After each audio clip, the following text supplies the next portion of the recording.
Greetings, I'm Lucinda Harmon, aka the Growth Catalyst. Today we have a very exciting subject on the table, and that is authentic sales. Now, this is something that I only really stumbled on years ago, but let's go back to the beginning as we always do. We start with a quote. Values are like lighthouses. They are signals giving us direction, meaning, and purpose. And these words were by Loren Norris.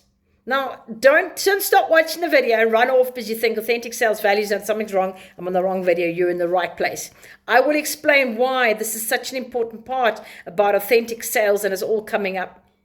Now, just over 10 years ago, well, probably more like 14 years ago, I was in a hospital and there was a matron in front of me. It was a new territory completely, and I'd walked in and someone was actually doing a handover with me. A handover meaning that they were the past representative before I was taking over.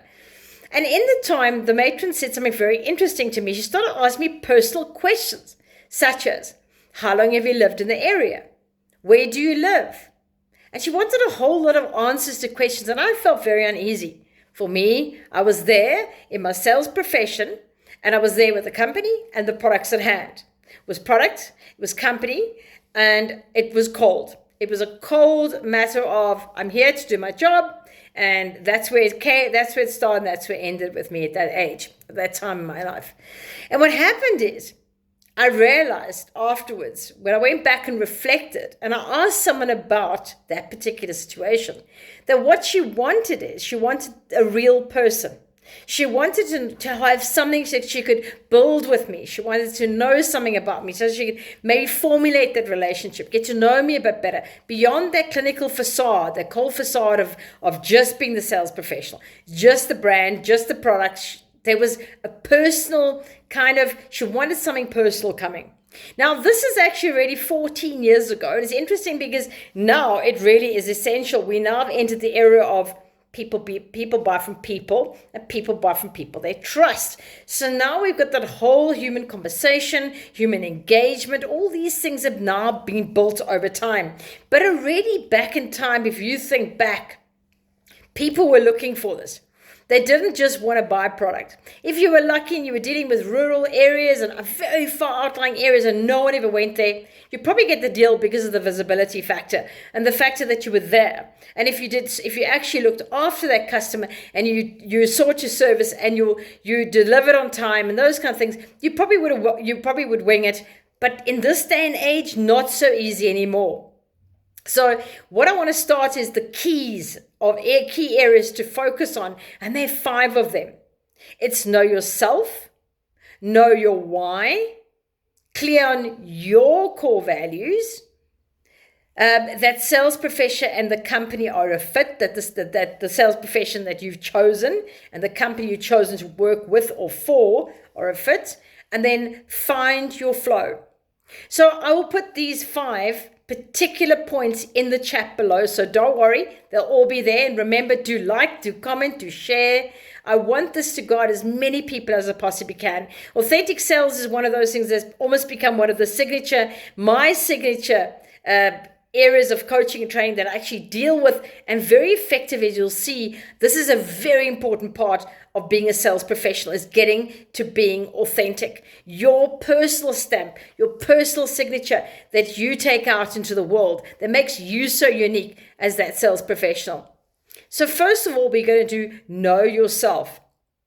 You need to know your own values and your own beliefs, because guess what? When you know yourself, you then are confident. And if you are confident, people are going to see you as credible. People are going to see you as someone to trust. You're going to see them as that you are the expert, that you're professional. The more you know yourself and you go out in the world, and the world can see you as you are, you don't have to be perfect. And if you make a mistake, you make an error, you do say sorry, and you do sort it out as soon as you possibly can. Because you drop a ball, your opposition will be waiting. Fellow competitors are waiting in the wings. But I always say, know yourself. You've got to know exactly who you are. That's part of being that maturity we go through. And I take mentees through, or people I'm training, I take them through, sales professionals, through these know yourself exercises. Because if you don't know yourself, you're going to be scrambling. If you're going to try and be that one person to a particular, say, let's look at a hospital. The pharmacy managers, you're one type of person to surgeons, you're another kind of person to the people that are working in the stock control area, you're another person to your friends, you're another person, your family, you're another person. You're going to be exhausted. You're going to be wearing so many hats, you won't be able to keep up. You've got to learn to be so comfortable in yourself that you can actually go out in the world. And yes, you can't exactly just let it all hang out in the professional circuit in your professional capacity, but you need to know who you are. If you're trying to please people all the time and you're trying to live other people's lives out, maybe your parents or someone like that, here's where know yourself, you might be fumbling. Very important, and this is something that I really do work on quite a lot when I coach. The second part is know your why. This is so important because if you don't know why are you a sales professional? Why have you chosen to work for the companies you do for? Why have you chosen to work for the company that you are employed with? Why are you selling the particular products that you are, or offering the services you are? Why? I ask a lot of whys. I was known as a why child growing up because I ask questions. And this is my question to you. Why? Why are you doing what you're doing? And if you are in sales, why? Is sales what you always want to do? So we'll get to that at a later point, but you need to know your why.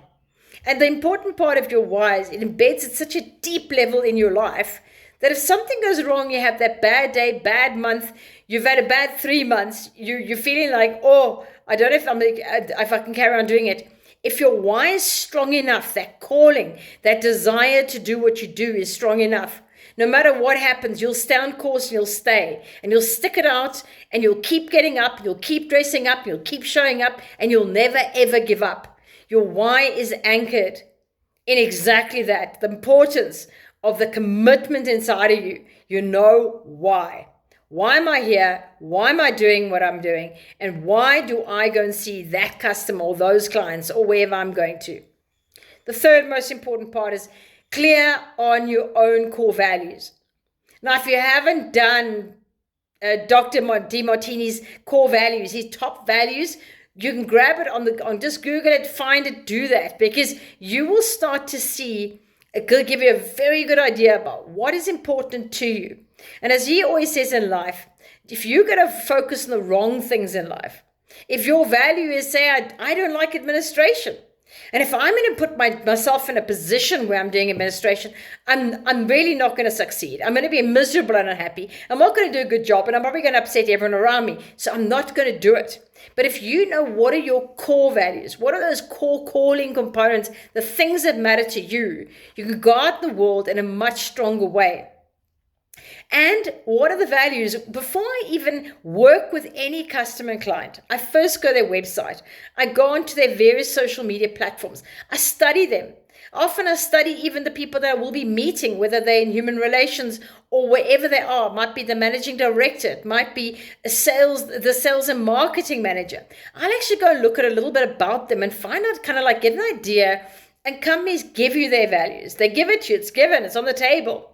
Go and study it, because if it doesn't match with your core values, there's going to be a problem. If my core values and the people I work with, if there's discord, we're going to have a clash. It's not going to work out well. And because you want alignment in everything you do. Authentic sales is about alignment. Me aligning with myself, aligning with the world, aligning with the products I sell. Everything that you do, you got to find out. Are you clear on your values, and will you compromise them? Don't ever compromise or ever sell out, be a sellout, or drop your standards or whatever it might be. You've got to be clear on what you stand for and the people you work for. Don't just work for anyone or anything just for money. Be clear on that.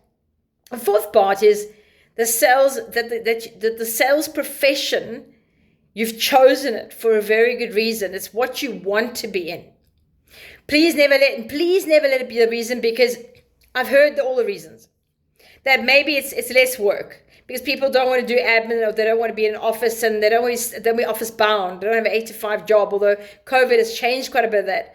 They kind of think that it's a quick way to make money. Wrong. There are a lot of professions where it can take a long time to build clients and build yourself and build your credibility, expertise. That could be a very wrong reason. I would say choose the profession for the right reason and not the wrong reason, and that you are a fit for the profession. Another exercise that I go through quite strictly through to find out if people, especially if the people at companies battling and their sales force, and they're seeing some of this kind of like not engaging, kind of doing a half-hearted job, kind of doing a lot of ghosting, the call records don't sum up. There's a whole lot of things that often we will look at. And the other part is that the company you choose a fit. I've seen so often that people end up in jobs or pushing themselves in interview. They might be great at the interview, and then they get into the job themselves and they kind of fall short. Are you fit for the culture, the values that they're standing for, that you're standing for? That is so important, because if that is a misfit or it doesn't work, you're not going to be aligned. And again, it's going to end up in tears. It's not going to end up the way we want to. You want to have people that are actually perfectly fitted, aligned in the position they choose and the profession. Sales is not for everybody. And I wish people would get this. Because you got a degree doesn't mean you can sell whatever that degree, whatever it stands for. If I've studied IT or I've studied something in the academic medical field, doesn't mean I can sell it. It means that I've got an academic degree, and it means that I might be good at lecturing. It might be because I might be a better technician. I might be in other areas. But I think this is such an important subject that often when companies are interviewing, this is where often I'm seeing that mistakes are made. And afterwards they go, oh no, I made a mistake. I should have looked the signs were clear. I didn't see that coming. Yes, they did. They had to ask the right questions. They would have. And the fifth all important part is find your flow. Find your flow. Because where you're flowing and you feel that life is easier.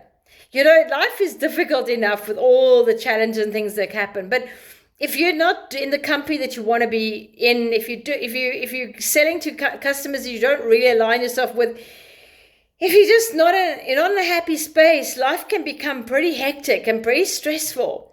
And when you find your flow, if you love sales and you move into sales and you find the right company and you're working towards your dream and they've got purpose and meaning in your life, you're going to feel happy, and those around you are going to be happy, and you'll be adding way more value.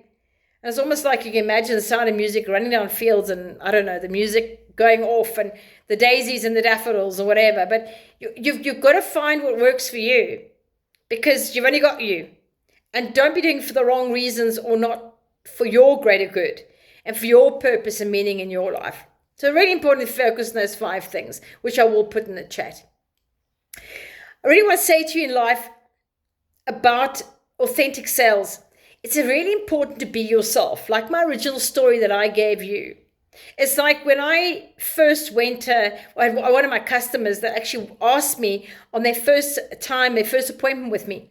They asked me, I said, what do you really want me to do? What's the outcome you're looking for? Because that's what I look for. And they said, we want every sales professional to put in their signature. Their signature. Yes, we are a brand and we're selling brands, but we want their signature. We want individuals. I loved that. That was music to my ears, because that is exactly how it is. Because then they formulate genuine relationships. Then they are truly themselves.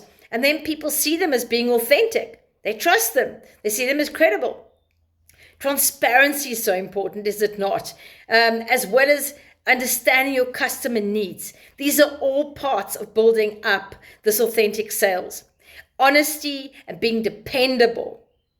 If I don't pick up my phone timelessly, if I don't deliver as I promised you, if my word and actions don't sum up, people will see that I'm not authentic. They don't want to see these high pressure antics, these forceful, manipulative, controlling antics that often can enter into the sales realm. They want to feel the comfort of allowing them to make up their mind, to warm to you, to give them enough information, enough value, and for them to be able to step towards you rather than you forcing against them. And I've got a beautiful image I must put up one day up on Facebook again, up on LinkedIn again, is an image where it's 100% force. If you're pushing towards your customer, they actually back off. But if I just give some space, an allowance, I let them warm towards me and they will come to me. And that's what I want to see more coming in authentic sales. They don't want to see facades, your customers. Active listening, remember active listening? These 2 years are very important and we've done this before. If you go back in series about communication, go and have a listen on active listening. They want tailor-made solutions, and that's what I do. When I meet a customer, I tailor-make. There's no cookie-cutter method. I actually make every single course and training. I custom-make it, tailor-make it for their outcome that they're searching for, the needs that I help them find, and then over-deliver. Under-promise, over-deliver. And then it's all about fostering long-term relationships and creating positive experiences. This will lead to loyalty and repeat business.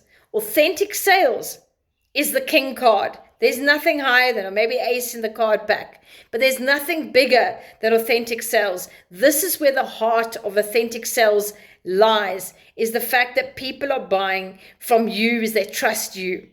They're buying from a person, not from a robot. And they want to see all of these factors that I've listed here for you, and how the key areas: know yourself, know your why, clear on your core values. Are you in the right profession, the right company, and find your flow within what you are currently doing. And then all the other tips that I've given you today. As I've said before, go inside, go and write your comments, give some love, share this with other sales professionals out there. I really want to do something for the sales profession because I see that it's a slipping. People are losing the spark, the magic, the love for sales that I feel in my heart every day. And also, I'll also put how to find me. I'll put it in below, also in the description below. And next time, the all important next time, what are we going to do next time?